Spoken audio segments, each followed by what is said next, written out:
নমস্কার সমস্ত ভারতবাসী তথা বিশ্ববাসীকে শুভ রামনবমীর শুভেচ্ছা।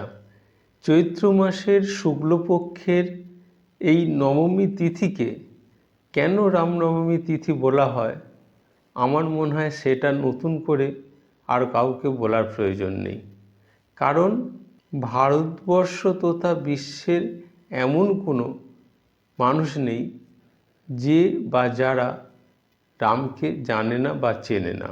রাম কেমন সন্তান ছিল, রাম কেমন ভাই ছিল, রাম কেমন স্বামী ছিল, রাম কেমন মিত্র ছিল, রাম কেমন শিষ্য ছিল, সর্বোপরি রাম কেমন রাজা ছিল, এটা আমরা সবাই জানি। কিন্তু আমাদের যেটা করতে হবে সেটা হলো আমাদের সবাইকে রামের মতো হওয়ার চেষ্টা করতে হবে।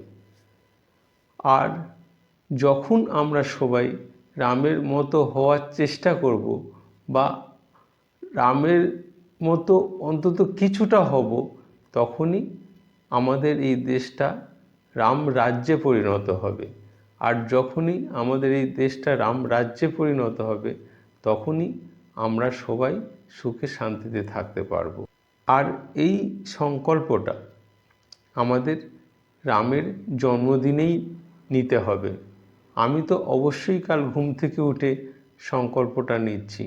আমার সঙ্গে আর কারা কারা এই সংকল্প নিচ্ছ অবশ্যই কমেন্টে জানাবে।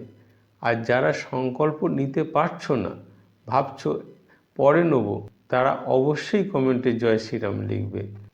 জয় শ্রীরাম, জয় শ্রীকৃষ্ণ, রাধে রাধে।